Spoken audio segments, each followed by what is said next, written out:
मेरा पति बिस्तर पर बेहोश पड़ा हुआ था और जैसे बिस्तर की चादर अस्त व्यस्त थी, वैसे ही मेरी हालत भी बिखरी हुई थी। मेरे जिस्म पर उसके जुल्म के निशान साफ दिखाई दे रहे थे। उसने अपने जुनून की सारी हदें पार कर दी थी। मेरी कांच की चूड़ियां टूटकर मेरे हाथों में चुभ गई थी, जहां से खून रसने लगा था। जैसे तैसे मैंने खुद को संभाला और उठकर खड़ी हुई। अलमारी से एक सादा सा जोड़ा निकालकर बाथरूम में चली गई। ना जाने कितनी देर तक मैं सावर के नीचे खड़ी रही, अपने आंसुओं को पानी में बहाती रही। कितने अरमानों के साथ मैं एक दुल्हन बनकर अपने पति के साथ विदा होकर आई थी। क्या मेरी किस्मत में खुशियां नहीं थी? क्या मेरे नसीब में सिर्फ दुख ही लिखे थे? मैं अब और दुख नहीं सह सकती थी। मेरा दिल चीख कर रोना चाहता था, लेकिन मेरी आवाज़ मेरा साथ नहीं दे रही थी। थोड़ी देर बाद बाथरूम से आई तो मेरा पति अभी नशे की हालत में बेखबर बेड पर पड़ा हुआ था। मैं एक कोने पर टेक गई थी। आंखों से आंसू रुकने का नाम ही नहीं ले रहे थे। जब भी माँ बाप के घर से कोई तकलीफ परेशानी होती तो यह सोचकर सब्र कर लेती थी कि अगले घर जाकर मुझे कुछ न कुछ सुकून मिलेगा। लेकिन जो जुल्म सितम के पहाड़ मेरे पति ने शादी की पहली रात में तोड़े थे, मैं उन्हें सह नहीं पा रही थी।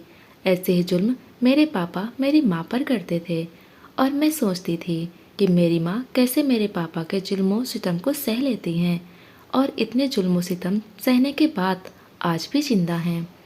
अब मुझे समझ आया कि मौत भी इतनी आसानी से नहीं आती। अगर मौत आसान होती तो मैं भी जिंदा नहीं होती। मेरे कमर में दर्द की तेज लहर उठी थी। मैंने अपनी गोद में तकिया रखकर खुद को सुकून देने की कोशिश की थी। जब किसी तरह से सुकून न मिला तो हल्के से सरकते हुए मैं बेड पर लेट गई। मेरे पिता शराब के नशे में मेरी माँ को मारते थे और कहते, तूने मेरी जिंदगी में आकर मेरी जिंदगी नरक बना दी है। तुझे पालूं, तेरी बेटी को भी पालूं। मैं कोई नौकर नहीं हूँ तुम लोगों का। बेटा तो दिया नहीं गया, मुझे ये बेटी पैदा करके बैठ गई है, मेरे ऊपर बोझ डाल दिया है। अपने आप की बातें सुनकर मैं डर से एक कोने में दुबक जाती थी। मेरी माँ मेरे बाप के सामने बहुत कम बोलती थी और अगर कोई बात बोल भी देती थी तो मेरा बाप उसे बहुत मारता था। बचपन से मैं अपनी माँ के बेहद करीब रही थी। अपने छोटे छोटे हाथों से उनके आंसू पोंछती और कहती, अम्मा मत रो, भगवान है ना, वो बाबा को सजा देंगे। मैं जब ये कहती तो माँ हल्की सी मुस्कान देती। मेरी माँ दोबारा उम्मीद से हुई थी और कुछ समय के लिए मेरा बाप सुधर गया था। मेरी माँ का ख्याल रखने लगा था। शायद उसे उम्मीद थी कि इस बार उसे 2 जुड़वा बेटे मिलेंगे। लेकिन मेरी माँ पर किस्मत इतनी मेहरबान नहीं थी। माँ ने 2 जुड़वा बेटियों को जन्म दिया था। उसके बाद तो बाबा और भी जंगली हो गए थे। अब तो वो घर में पैसे भी नहीं देते थे और माँ सिलाई करके हम तीनों बहनों का पेट पाल रही थी। जब मैं अपने भविष्य के बारे में सोचती तो भगवान से प्रार्थना करती थी, भगवान मेरे नसीब में मेरे बाबा जैसा मर्द मत लिखना, उससे अच्छा तो मुझे मौत दे देना। जब मेरे लिए राहुल का रिश्ता आया था तो मैं डरी सहमी नज़रों से माँ की तरफ देखने लगी। मेरी आंखों में सवाल थे और माँ ने उन सवालों को पढ़ लिया था। मुझे अपने करीब करते हुए माँ बोली, बेटा इतना घबराने की ज़रूरत नहीं है, राहुल बहुत अच्छा लड़का है। मैंने उसके बारे में कई जगह से पता किया है। सबसे बड़ी बात उसका अपना घर है, अच्छा खासा खाता पीता है और बड़े परिवार की झंझट भी नहीं है। बस उसकी माँ ही है। छोटा परिवार है, सुखी परिवार है। वहाँ तो बहुत खुश रहेगी। वो लोग तो दहेज भी नहीं मांग रहे। बस उन्हें एक लड़की चाहिए जो उनके घर को संभाल सके और मुझे अपनी बेटी पर पूरा भरोसा है कि तू उनके घर को स्वर्ग बना देगी। माँ ने मुझे अपनी गोद में भर लिया था। पापा को तो मेरी शादी से कोई मतलब ही नहीं था। हम तीनों बहनें माँ से ज़्यादा करीब थी और पापा भी हमसे दूर रहते थे। खैर मेरी शादी राहुल से बहुत शांति से हो गई थी। राहुल देखने में एक अच्छा खासा नौजवान था।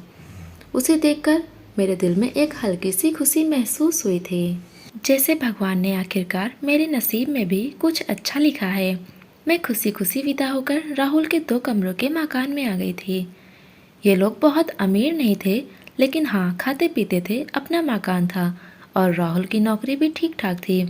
परिवार भी बड़ा नहीं था, बस राहुल की माँ थी। उसके पापा कई साल पहले ही गुजर चुके थे। शादी की रात में सर झुकाकर चुपचाप बैठी अपने पति का इंतजार कर रही थी। मेरे दिल में नए नए सपने सज रहे थे। मैंने सोच लिया था कि मैं अपनी सास और पति को इतनी सेवा करूंगी कि वो मेरी तारीफें करते नहीं थकेंगे। थोड़ी ही देर में मुझे किसी के आने की आहट सुनाई दी। मैं और भी सिमट कर बैठ गई थी। आने वाले ने कमरे का दरवाज़ा अंदर से बंद किया और मेरे सामने एकदम से गिरने वाले अंदाज में बैठ गया। मैं हड़बड़ाकर सीधी हो गई थी। कुछ देर के बाद ही राहुल ने मेरा घूंघट उठा दिया। मैं हल्की सी नज़र उठाकर ऊपर देखा, लेकिन जो मैंने देखा मेरे होश उड़ाने के लिए काफ़ी था। राहुल की आंखें लाल हो रही थी, जैसे वो पीकर आया हो। उसके मुंह से बदबू का तेज भभका उठा था, जो मेरे दिमाग पर चढ़ चुका था। यह देखकर मेरा दिल टूट गया था, लेकिन फिर मैं खुद को तसल्ली दे रही थी। इस खुशी के मौके पर राहुल के दोस्तों ने उसे ज़बरदस्ती पिला दी हो, वरना राहुल एक पढ़ा लिखा संस्कारी लड़का है, ऐसा मेरी माँ ने बताया था। तो वह ऐसी गिरी हुई हरकत कभी नहीं करेगा। अगले ही पल राहुल ने मेरा हाथ पकड़ लिया। लड़खड़ाती हुई आवाज़ में बोला, दुल्हन के रूप में तुम तो कयामत लग रही हो। आज तो पूरी रात तुम्हें सोने नहीं दूंगा।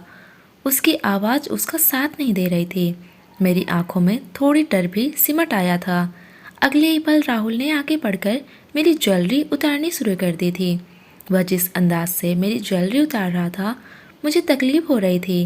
मैंने कहा, राहुल प्लीज़, ये क्या तरीका है? मुझे तकलीफ़ हो रही है। राहुल लड़खड़ाती हुई आवाज़ में बोला, तकलीफ़ के बाद ही तो मज़ा आएगा मेरी जान। जब तक दर्द नहीं तब तक मज़ा नहीं। वह अजीब बेहुदा अंदाज में बात कर रहा था। मेरी आंखों से आंसू फिसल पड़े थे। ये कैसी बातें कर रहा था? अगले पर राहुल ने मेरा दुपट्टा उतार दिया था। कहने लगा, जो यह भारी भरकम कपड़े बदल कर आओ। यह कहकर उसने मुझे बेड से नीचे खड़ा कर दिया था। मैं चुपचाप बाथरूम में चले गई थी और जब फ्रेश होकर आई तो राहुल मेरी ही राह ताक रहा था। राहुल ने खींचकर मुझे बेड पर बिठा लिया और उसके बाद उसने बिल्कुल भी देरी नहीं लगाई। न उसने मुझसे कोई प्यार मोहब्बत की बातें की, न मुझे डर को कम करने की कोशिश की थी, और ना ही मुझे मुंह दिखाई का कोई तोहफा दिया था। मैंने तो सुना था शादी की पहली रात पति अपनी पत्नी को विश्वास में लेने की कोशिश करते हैं। लड़कियां इस मौके पर कुछ ज़्यादा ही डरी सहमी होती हैं, तो पति उनके अंदर के डर को कम करने की कोशिश करते हैं ताकि वह उनके साथ कंफर्ट महसूस कर सकें। लेकिन मेरे पति ने मेरे साथ ऐसा कुछ भी नहीं किया, बल्कि वह मुझे अपना हक वसूल करने लगा था। मैं उससे दूर जाना चाहती थी। उसके मुंह से उठने वाली बदबू मेरे सर पर चढ़ रही थी, लेकिन उस पर तो जैसे जुनून सवार हो गया था। कुछ ही देर में उसने मुझे कुचलकर रख दिया। मेरी विनती का उस पर कोई असर नहीं हुआ। उसने मनमानी करने के बाद राहुल नशे में धो धोकर एक तरफ लुढ़क गया और गहरी नींद में सो गया। उसने टूटे फूटे मनोबल को संभालने में लगी रही। मेरी आंखों में बेइंतहा आंसू बह रहे थे। क्या मुझे वही सब कुछ सहना पड़ेगा जो मैंने अपनी माँ के घर में सहा था? अब मेरे अंदर जीने की कोई आस बाकी नहीं थी। मेरी माँ का तो कहना था कि राहुल बहुत अच्छा लड़का है, उसके अंदर कोई बुराई नहीं है। फिर यह कौन सा रूप था राहुल का? मुझे कुछ समझ नहीं आ रहा था। मैं कितनी ही देर तक रोती रही थी और फिर न जाने रात को किस पहर मेरी आंख लग गई। सुबह मेरी आंख दरवाजे पर खटखटाने की आवाज़ से खुली। मैंने उठकर दरवाज़ा खोला तो सामने मेरी सास खड़ी थी, जिनकी गहरी नज़रें मुझे जांच रही थी। मुझे अपनी सास से नफरत महसूस हो रही थी, जिन्होंने जानते बूझते मेरी ज़िंदगी खराब कर दी थी। अपने शराबी और जुनूनी बेटे के पल्ले मुझे बांध दिया था। मैंने उनकी तरफ से नफरत और गुस्से से मुंह फेर लिया था। मेरी सास ने मेरा यह व्यवहार देखा तो उनके चेहरे पर नाराज़गी के भाव आ गए थे। मेरी यह चुप्पी देखकर मेरी सास ने मेरा हाथ पकड़ा और मुझे कमरे से बाहर ले गई। गुस्से में बोली, रुचि, यह क्या तरीका है? सुबह सवेरे उठकर बड़ों के आशीर्वाद लेना चाहिए, उनके पैर छूने चाहिए। तुम्हारी माँ ने तुम्हें कोई तमीज़ नहीं सिखाई। मैं भी गुस्से में थी और एकदम फट पड़ी। मैंने कहा, अच्छा, मेरी माँ ने तो मुझे बहुत तमीज़ सिखाई है, लेकिन आपने अपने बेटे को क्या संस्कार सिखाए हैं? ये तो जंगली जानवर है। आपने मेरे परिवार को धोखा दिया है, मेरी गरीबी और मजबूरी का फ़ायदा उठाया है, क्योंकि आपने ऐसा आपका बेटा इस लायक नहीं है कि वह शादीशुदा ज़िंदगी गुजार सके। अरे ये तो कुछ ही रातों में मुझे मौत के करीब कर देगा। मैंने उनसे हाथ जोड़कर विनती की कि मुझे मेरी माँ के घर पहुँचा दीजिए। मैं अब और सहन नहीं कर सकती। एक ही रात में उसने मेरी हालत ख़राब कर दी है। यह कहते हुए मैंने अपने कुर्ते के बटन खोलकर उन्हें अपनी चोट दिखाई। मेरी सास की नज़रें झुक गई। वो सोफे पर बैठ गई और बोली, रुचि मुझे माफ़ कर दो। मुझे पता था कि मेरा बेटा जुनूनी है, शराब भी पीता है और शराब की नशे में उसे कुछ भी दिखाई नहीं देता। लेकिन मेरा विश्वास करो रुचि, मैं राहुल के कहने पर ही उसकी शादी तुम्हारे साथ कर रही थी। राहुल ने तुम्हें कहीं आते जाते हुए देखा था और उसने ही मुझे तुम्हारे बारे में बताया था। उसका कहना था कि वह तुमसे प्यार करता है और तुमसे ही शादी करेगा। लेकिन मैं राहुल को साथ मना कर दिया था कि मैं किसी पराई बच्ची की ज़िंदगी खराब नहीं करूँगी। जैसे तुम्हारी हरकतें हैं, तुम शादी के लायक नहीं हो। मैंने राहुल से कहा, उसने मुझसे वादा किया था कि माँ, मैं आगे से शराब नहीं पीऊँगा। शराब पीने के बाद मुझे पता नहीं क्या हो जाता है, मुझे कुछ भी दिखाई नहीं देता और मेरे अंदर एक जुनून भर जाता है। जब तक मैं यह जुनून किसी पर नहीं निकालता, मुझे सुकून नहीं मिलता। लेकिन मैं वादा करता हूँ माँ, आप मेरी शादी रुचि के साथ कर देंगी तो मैं शराब को हाथ भी नहीं लगाऊंगा। राहुल के इस वादे पर मैंने अपने दिल में उम्मीद जगाई। आखिर मैं माँ हूँ। कुछ देर के लिए खुद गर्ज हो गई थी। मैंने सोचा, जब राहुल वादा कर रहा है कि वह शराब को हाथ नहीं लगाएगा तो उसे एक मौका देना चाहिए। प्यार में इतनी ताकत तो होती ही है कि बिगड़े से बिगड़े इंसान को भी सुधार देती है। मेरा बेटा तो सिर्फ शराब का लत में पड़ा हुआ था। अगर वह शराब न पिए तो सामान्य इंसान की तरह रहेगा। उसका दिल बुरा नहीं है, लेकिन शराब पीते ही उस पर जुनून सवार हो जाता है। मैं उनके सामने रोती रही और मेरी सास मुझे तसल्ली देती रही, लेकिन उनके शब्दों से भी मेरे दिल को सुकून नहीं मिला। सुबह राहुल उठा तो एकदम फ्रेश था, लेकिन मेरी हालत देखकर उसके चेहरे पर शर्मिंदगी थी। अकेले में उसने मुझसे माफ़ी भी मांगी। रुचि प्लीज़ मुझे माफ़ कर दो। रात को मैं नशे की हालत में था, मुझे कुछ भी दिखाई नहीं दे रहा था। प्लीज़ आगे से ऐसा नहीं होगा, उसने कहा और अपने कान पकड़ लिए। मेरे पास भी तो दूसरा कोई विकल्प नहीं था। या तो मैं माँ के घर चली जाती या फिर यहीं रहना था। मैंने सोचा चलो राहुल को माफ़ करके उसे एक और मौका देती हूँ। मैं राहुल को माफ़ कर दिया। पूरा दिन हमारा बहुत अच्छा गुजरा। राहुल ने मेरा बहुत ध्यान रखा। राहुल की माँ भी बहुत अच्छी थी। उन्होंने पूरा दिन मुझे किसी नाजुक गुड़िया की तरह संभाला। लेकिन अगले 8 दिन तक राहुल का व्यवहार मेरे साथ बहुत अच्छा रहा। फिर एक रात वह शराब के नशे में घर आया। उसने फिर मुझे अपने जुनूनी का शिकार बनाया। मैं रोती रही, तड़पती रही, लेकिन उस पर कोई असर नहीं हुआ। जख्मों से भरी मेरा शरीर चीख चीख कर मेरी हालत बयां कर रहा था, लेकिन राहुल तो जैसे पत्थर बन चुका था। अगले दिन उठकर राहुल ने मुझसे माफ़ी भी नहीं मांगी। मेरी सास ने भी उसे बुरी बातें की, लेकिन वह नज़रें झुकाकर अपने काम के लिए चला गया।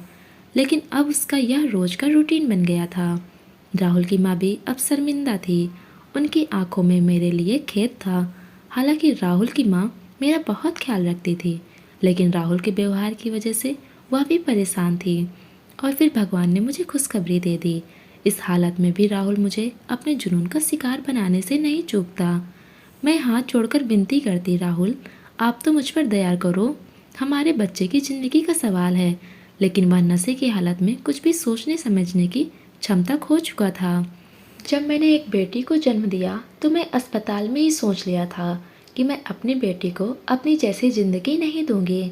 जो बचपन मैंने गुजारा था वह अपने बच्चे को नहीं गुजारने दूंगी। मैं राहुल से अलग हो जाऊंगी हमेशा के लिए। यही बात मैंने अपनी सास से कही। मेरी सास कुछ देर तक मुझे देखती रही। फिर उन्होंने मेरे सर पर हाथ रखकर कहा, रुचि मैं तुम्हारे साथ हूँ। और फिर उन्होंने मेरे कान में एक बात कही जिसे सुनकर मैं हैरान रह गई। उन्होंने कहा, रुचि एक आखिरी मौका है, प्लीज़ यह मौका मुझे दे दो। अगर इस बार राहुल को अकल नहीं आई तो मैं खुद तुम्हें राहुल से तलाक दिलाऊंगी। या मेरा तुमसे वादा है। मैंने कुछ सोचकर अपनी सास से हाँ कर दिया। मैं अभी अपने घर को बचाना चाहती थी। फिर उसी रात में मैं अपनी सास के साथ उनकी एक दूर की बहन के घर चली आई, राहुल को बिना बताए। मेरी सास ने मुझे यही कहा था कि हम तीनों राहुल को अकेला उसे उसके हाल पर छोड़ देते हैं। औलाद का एक बहुत मजबूत कड़ी होती है और औलाद की तड़प बहुत ही बुरी तड़प होती है।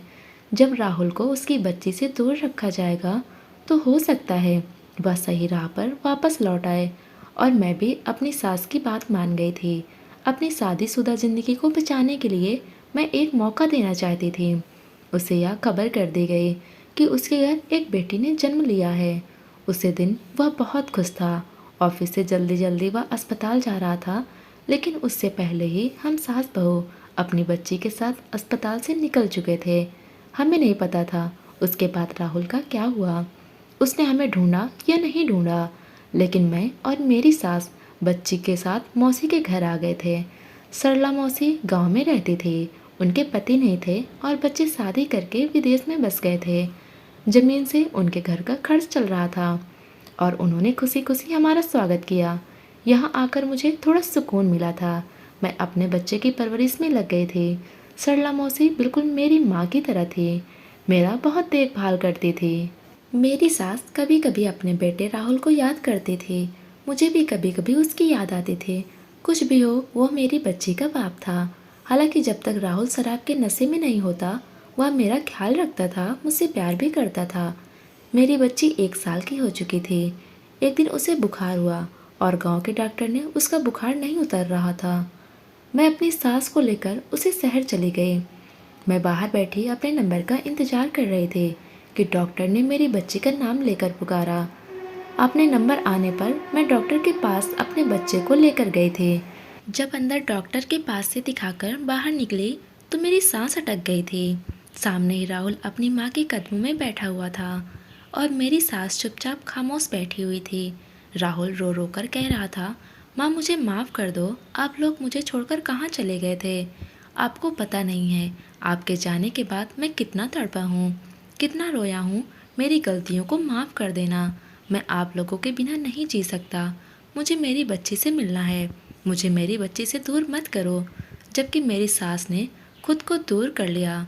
राहुल ने मुझे तेरी कसम और वादों पर भरोसा नहीं है।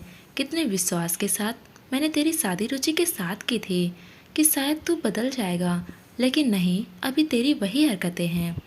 अब जब वह सुकून से अपनी बच्ची की परवरिश कर रही है तो क्यों उसकी ज़िंदगी में तूफान मचाना चाहता है। जा, चला जा यहाँ से और हमेशा के लिए हमें हमारी ज़िंदगी जीने दे। यह कहते हुए मेरी सास की आंखों से आंसू आ गए थे। राहुल रोते हुए अपनी माँ की गोद में सर रख चुका था।